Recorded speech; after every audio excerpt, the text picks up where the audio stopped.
It is Wednesday, December 13th, 2023. I've got 3 best bets for you in college basketball and NBA today. This is the Free 3. What's up, guys? It's your boy Noble Living, back with another DYF Bets video where I'm breaking down my favorite picks and plays of the day as you just try to get to the bag together and make some money. All right, guys. So this is it. I did not want to have this conversation. I didn't want to have to do this, but I got to do it. Because I've been absolutely ice cold, like cold as fuck. Like, I mean, I don't know, whatever you want to describe it, it's how you want to describe it. Last time we did on one of these videos, I've been giving you guys a few shorts here and there over the last few days because I've been on vacation and PR, you know, my birthday weekend, just trying to reset, just trying to get my mind right, trying to get back into the frame. But it hasn't worked, right? Even yesterday, I gave you a quick 2 plays. Both of those plays lost. We lost on Devin Booker assists and rebounds. He finished with like 12. We needed him to get 12.5, right? We lost on the Suns' first half team total. We lost on that one. 0-2 on the day yesterday. You can see our year-to-date record right here. Let me break down this year-to-date record, okay? Last video that I did for you, I've updated all the numbers on this. We were 7-5 in December. Right now, we're 8-12 in December. So that's a 1-7 loss streak over the last 3, 4, 5 days that I put out videos. Some days I didn't even put out a video. Some days I did. Even in the Discord group, I've been cold as hell, okay? So I'm giving everybody who's paying for my premium in the Discord group, I'm giving you a free month because it's just like, I owe it to you. I've lost you money, okay? I have to be better.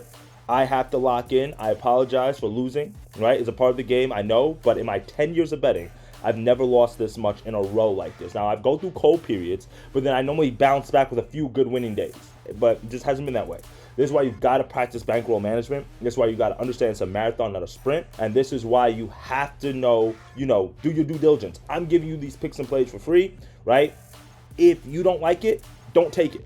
Fade it, right? I'm in a point right now where I'm telling you to fade me. But also at the same time, I know I'm going to bounce back. I promise you, we're 8-12 right now in December. By the time we get back, by the time we get to the new year, we'll be over 500 in the month of December. That's my goal. That's my promise to you guys. All right, friends? So let's dive into these best bets today. I appreciate all the support. I appreciate all the love. I appreciate all the messages. Make sure you subscribe to the channel. Make sure you like the videos because we're going to be going through all these picks every single day. And I promise you we're going to bounce back. So let's dive into these best bets. My first best bet of the day, we're going to go to the Lakers matchup against the Spurs. I've had a love and hate relationship with combo squares over the last few weeks. I've taken them sometimes and they've cashed. I've not taken them and they haven't cashed. Like the other day, I took Julius Randle's rebounds instead of his points and rebounds, and guess what? He finished short on the rebound line, but he went well over on the points, so the PNR would have cashed. The other day, I took the PNR and I lost on the hook. But if I had just taken the rebounds, I would have been safe. So that's the game that I'm playing right now. I've lost a lot of bets over the last few weeks on the hook or just by 1 or 2. I've just been so close. And that's a part of the game. I like this combo spot here because I think there's a great opportunity.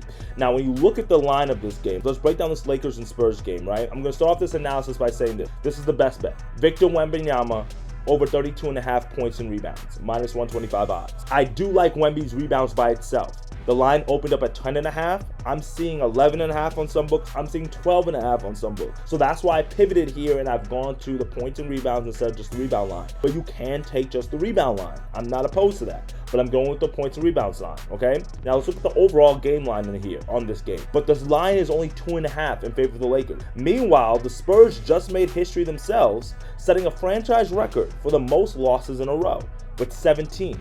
Right? But the line is 2.5 in favor of the Lakers. This will be a much bigger line. So what does that tell you? Probably we have some injury news. LeBron and AD are expected to rest in tonight's game. They're not supposed to play. From what we've seen, now you got to wait for the injury news just to be confirmed. But we're expecting them not to play. And if they don't play, that means that Wemby should eat, especially if AD doesn't play, okay? Well, if you've been looking at the Spurs over the last few weeks in their losing streak, Coach Pop, he's been trying to figure it out. He's trying to do everything possible to get this team a win during this losing streak. So he's been playing around with the lineup. The biggest change that he's made is moving Wemby to center and removing Zach Collins, not only from the starting lineup, but from the overall rotation. Zach Collins' numbers has literally gone from 29 minutes per game through the first 20 games of the season to less than 7 minutes per game over the last 2 games. So what that has done for the Spurs, though, and moving Wemby to the center position, not only they're a little bit smaller, but it opens up the floor. We know Wemby can shoot the 3, so we know he can spread the floor in of himself, but both offensively and defensively, it's opened up the floor for Wemby, and it's also allowed him to grub on the boards as a result. His rebounding percentage has literally shot up from 17.8% to 25% since Zach Collins has been moved to the bench or just out of the rotation. He's averaging 19 rebounds since the Collins change, and he didn't grab over 15 rebounds at all in the first 20 games of the season, but in the last 2 games, he has 20 rebounds and 18 rebounds. You see why I told you can just take that rebound line there and I think you'll be good? I really do. That's why I really like the rebound line. But I'm getting the points here as well. That's just a little bit of insurance because I think Wemby is going to be able to score. No AD means that Wemby should be able to not only eat on the boards, but he should be able to get his points against a weak interior defense for the Lakers. Like, name another interior defender that the Lakers have besides AD, right? So I think Wemby's going to be able to get his points. We've seen him be able to get more acclimated to the NBA pace of play and the speed and all that. He's averaging 20 points per game at home, and he's scored more than 20 points in 6 of the last 10 games, and he's gone over this combo line in 7 of the last 10 games. So I love this angle right here with Wemby because I think that because of the injury news to the Lakers, because of the small line, the books are telling us the Spurs have a pretty good chance of winning this game, even though I'm not going to put my money there. But I do think if the Spurs do have to win this game against a blue blood program, which is the Lakers, you know, we'll call them blue blood. I mean, they're all professionals, but you get what my point. Wemby's going to have to eat. He's the best player on the team. He's averaging 19 points per game and 14 rebounds per game over the last 5 games. So flying over the 32.5 points and rebounds that we need here. Big chance for the Spurs here against a good program in the Lakers. So I think Wemby is the key to getting that done. Like I said, if you just want to take the rebound line, it's been juiced, it's been moving, be my guest. But Wemby, over 32.5 points and rebounds, should be able to eat today. He's been doing it consistently over the last several games, especially now with him being the primary big man on the floor. I like this spot for him today. So let's go with that as the first best bet. Now, for my second best bet of the day, I'm going to go to a team that I've watched a ton this year. I'm fixing my hat, right? And that's because we're going to the New York Knicks in this matchup, okay? And instead of rolling with Julius Randle prop, which I've been doing like in game in and game out, and I actually love his matchup tonight as well. I think Julius Randle is a wagon. I'm probably going to drop something with him in the Discord group, so make sure you click the link in the bio. Join the free Discord group right now. I'm going to give premium away for free just because I've been cold. Join the free version and then upgrade to the premium. I'll drop the promo code inside the Discord group so this way, you guys, you can join that for free. That's how cold I am. I don't even want to make any money. I just want to give you guys plays so this way you guys can make money. Julius Randle, if you look at his game log, been cashing points, rebounds, all the things. I love what he's been doing over the last month. But his points total has been bumped up in this matchup. Over the last few weeks, you can got a 19.5, 20.5. Right now, it's at 23.5 juiced. So that means it's probably even going to go up even to like 24.5. Can't tell you that I'm not opposed to you laying that, but I think the better angle here is the Knicks team total. Go with Knicks team total over 116.5 or minus 115 odds. And the reason why I like the overall team total here is because we don't need one player to perform. We can just get a balanced attack from the Knicks, which I think we give them. Brunson give us 20. RJ Barrett gives 19. Let's get about 25, 30 from Julius Randle. Like, anybody can do it, right? And when it comes down to the team total, the Knicks are not always the team to back, but I really love this spot considering how good their offense has looked over the last few weeks and how bad the Jazz defense has been. The Knicks are 19th in points per game this year, averaging 113 points. So we need a little bit more than that. But if you look at their numbers over the last 3 games, they're actually 4th in the NBA, averaging over 127 points per game. Why is that? Well, for one, they've been playing weaker defensive teams, right? They played the Bucks in that span, they played the Pacers in that span, they played the Raptors in that span. But also, you guys know Jalen Brunson likes to probe in the lane, that little mid-range, little turnaround jumper. RJ Barrett likes to drive to the rim, gives him more room to do that. It gives the shooters more space. DiVincenzo, Grimes, quickly. So because of that, it's kind of opened up the floor and allowed the Knicks not only to play faster with Mitchell Robinson out on the floor, but also spreads it out as well. That offense has really been looking good over the last few games without him, right? The Knicks, as a result, the Knicks should be able to exploit a Jazz team that's decimated with injuries. I don't know if Jordan Clarkson's playing. Lauri Markkanen should be back in tonight's game, but Walker Kessler, John Collins are still questionable. They missed the last few games. And if Lauri Markkanen doesn't play, which I think he should, Walker Kessler and John Collins doesn't play, guess what? Julius Randle, he should eat. That's why I love this Julius Randle line or this angle with Julius Randle, because what other big men are down there to stop him, right? That's literally all the interior defenders that the Jazz have. But even if Markkanen, even if all 3 of those guys do play, I'm not sure it's going to help out the Jazz that much defensively or just make that big of a difference, because even in general, the Jazz are the 5th worst team in the league in terms of scoring defense. They're giving up over 120 points per game, and over their last 3 games, that number has jumped to 133 points per game. This Knicks team total has gone over in 5 straight games, so there's no reason why I don't think it should go over today. I know they've had to travel to over to the West Coast, but I like this matchup today. The Jazz has just been decimated with injuries. They're just not stopping anybody, and the guard play hasn't been much better in terms of the defenders. So let's go with Knicks team total over 116.5. Let's go with the hotter offense here against a weak defense. All the numbers are telling us to take it. Let's go with that as our second best bet. Third best bet of the day. Let's roll down to the college basketball slate. We're going to go to a late night matchup. Creighton takes on UNLV out in Nevada. Thoughts and prayers go out to the UNLV community. I don't know if you guys have heard. I'm sure you've heard at this point about the shooting that went on campus a few days ago. They're still trying to figure out all the details. Man, thoughts and prayers to all the family. Just another mass shooting that's happening in this country.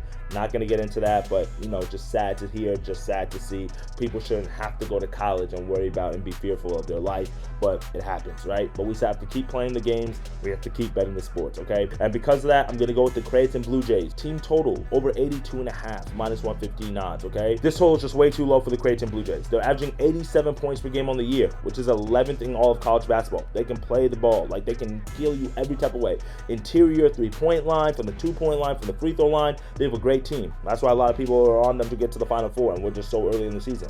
Meanwhile, UNLV, they're giving up about 74 points per game, okay? UNLV is ranked on 219th in adjusted defensive efficiency. Meanwhile, Creighton's offense is ranked 12th in offensive efficiency. That's a huge disparity right there. Creighton's offense is no joke. But one thing that we do know is that UNLV does like to play slow, but for me, I just don't think that's going to matter as much in this matchup. They have to slow this thing down like completely. Like, I'm talking about milk every second of every shot clock to not allow Creighton to get enough shots to get over this total. But my problem with the UNLV defense is they're bad in very key spots that Creighton can take advantage of. Not only is their overall effective field goal percentage terrible for UNLV, but specifically the three-point defense is terrible. Like, they don't guard the three-point line at all. Teams are shooting 41% on the three-point line against them. That's bottom 30 of the 360 teams that are in the college basketball, right?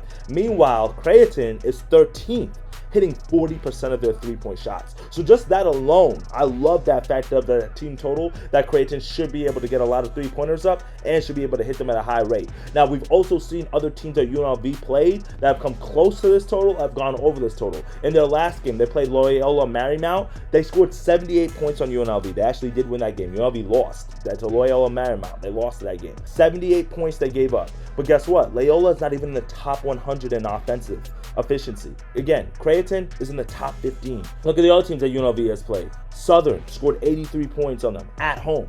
Florida State, 83 points on them. Richmond, 82 points on them. Those teams are all top 100 teams. Creighton is a top 10 team offensively. That's how the bigger the disparity here is, and because of that, I just don't think that this number is high enough. I think Creighton is going to be easily going to be able to score on this team. Not to also keep in mind that we don't even know what the ramifications or the effects of the shooting has been on this team as a whole. We don't know if any loved ones was affected. We don't know if any of the players' boyfriends, girlfriends, like, were all there. We don't know any of the other extracurricular details that surround this UNLV team right now. So because of that, I think we get some value here. I think that the fact that this total is way too low, it's just in general, I like this Creighton Blue Jays team here. I like them to score a lot of points. We got a big spread in this one. So I'm going to go with the Creighton Blue Jays over 82.5 team total here as a way to wrap it up tonight, as I think they'll be able to score points against a very weak UNLV team. Those are our three best bets for today. I know we've been cold. You don't have to take them. You can just watch them. You can fade them if you want to, but I really like these picks today. Victor Wembanyama over 32.5 points and rebounds. We got Knicks team total over 116.5, and then Creighton Blue Jays team total over 82.5. Three best bets for you. Back to the regular schedule program. I'll be back for another video tomorrow. I appreciate all the support and all the love that you guys showed me on Twitter, Discord. Despite the cold streak, man, just stick with me. I promise you, we're gonna be up. We're gonna be up. We just gotta stay consistent. Gotta stay in the fight, and we gotta switch it up. You know, if something's not working, if over's not working, then I gotta go to under. Team totals are not working, I gotta go to game totals. Player props not working. Always keep your mind on switching it up when you're in a rut, to just find different angles to be successful. All right, my friends, let's get to that bag. I'll see you guys tomorrow. Hopefully we'll be celebrating a sweep or just a winning day. Just give me a winning day, man. And then we'll be back at it. See y'all tomorrow. Later, guys.